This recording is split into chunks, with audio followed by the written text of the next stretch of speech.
Hello, I'm Jackson, I'm Trevor.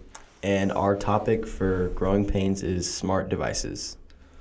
So I kind of want to start off and say that smart devices include things such as like tablets, phones, home automation, just things that you use on an everyday basis that are like electronic and they help you out in certain aspects. What about those ones that control your houses, like smart homes and stuff like that? Those, I thought, like, when I started this project, I thought that was what they meant, but it also means that's like a part of it, but other parts are iPhones and like computers, things you use like at school and like at home as well. Trevor, can you give us some context as to what some smart devices were and like what they did? Some context. Smart devices was started between 1966, 1967, with the original being called the kitchen computer, and the Echo 4, and which I didn't know was a thing until I looked it up.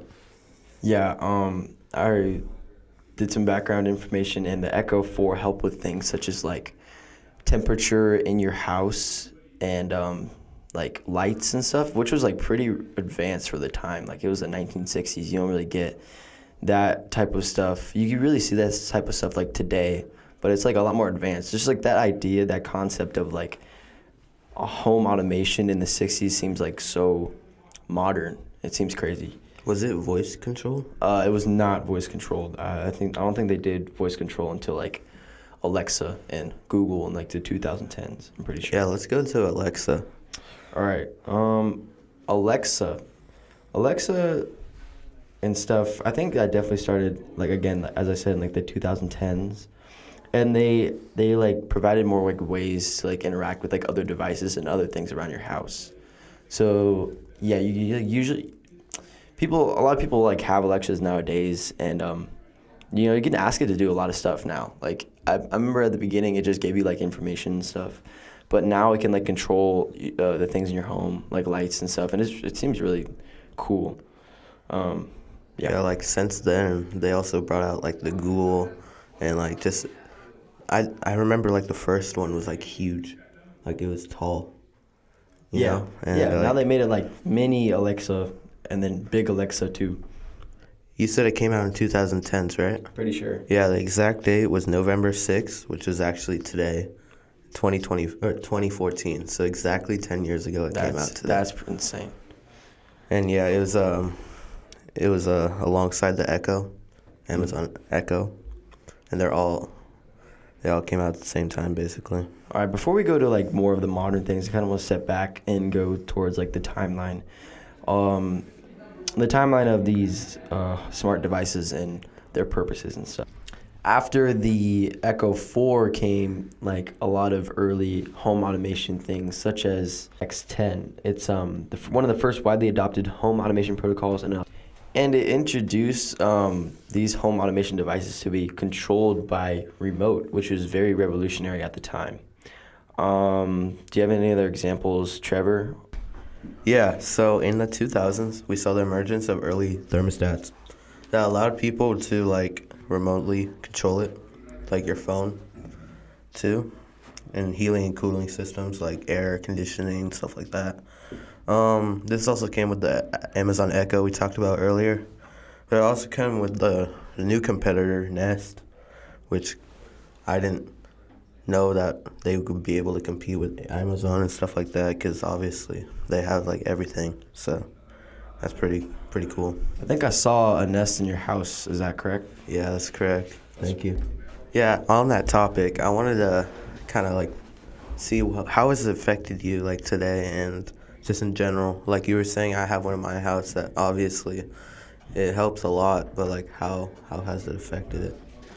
I think that we've become a lot more reliant on these smart devices throughout our everyday life and our everyday routine. I think they're very substantial. Yeah, how about you? Yeah, like I like what you said about how we're definitely getting more reliant on that for sure. Just like it kind of made everybody else lazier, like less work to do. That kind of like how robots apparently are getting like take over jobs and stuff like that. I don't believe in that, but still, that's kind of scary to look at how it came to that. Yeah, the fact that it can potentially happen is just worrying. And that, like, the fact that we created smart devices and, like, automation, and, like, now it's starting to, like, take over and, like, take away from our, like, jobs. And, like, people are supplying their income for their families. And if that gets taken away by a robot, then that's just very sad. Very, very, very sad. Yeah, on that topic, how has it? Are they more safer, or are they like unsustainable, or in your opinion, or? Well, I agree that they've been more like environmentally stable, like the home automation devices that we used to have earlier compared to our modern devices now with Amazon Alexa and stuff. It doesn't use up too much of our like materials and stuff. Um, I think that now, like with the technology that we have, these devices are like a lot, more environmentally stable, like I said. I think to wrap up this topic, I wanted to ask you, Trevor, about this essential question that we've been pondering as in a unit. It's called "What's the price of progress?" So, Trevor, what is the price of progress for these smart devices, and in your opinion, do you think it's worth it? I think the price of progress, like what we were talking about earlier, how the jobs are getting taken over by robots, and obviously that's not the price, that's progress. But the price is that people are gonna have less jobs. Maybe that's good for some. Maybe they don't want to work, and they just want their life easy. But for the other people that want their work to be hard and earn that money, then it's obviously not good. So in my opinion, I don't want robots doing everything for me. I want to work for myself and work for whatever I want to do. But yeah, what do you think on that? Well, I agree with the fact that you said that like you don't want robots taking over your job, and I feel like if we can control that and stabilize it to where like people still have their jobs, and that's a good thing. I think that the price of progress is like going through all these like models and like certain things. Starting with like the Echo 4. Like the evolutions of them. Yeah, right? the evolution. I don't think the price is too bad compared to like other things that are modern ideas today. So I do think that the price is worth it for like the progress, and I think my opinion, the progress is just like having more convenient like devices that we can use that like help us in our everyday activities and stuff. Yeah, I totally agree with that. Like, right now, we don't have robots, obviously. They're still, like, making and stuff. So, like, right now, the price of progress, I think, is going. I kind of contradict back.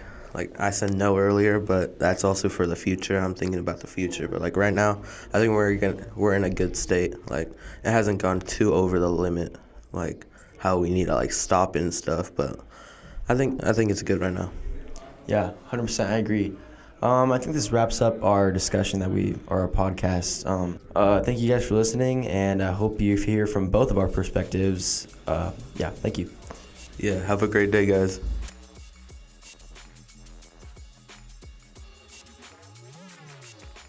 This episode has been a production of the Capistrano Valley Christian Schools Podcast Network.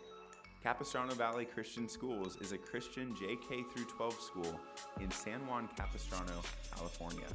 Be sure to check out, subscribe to, and leave a review of this show and the other shows on our network on your podcast player of choice.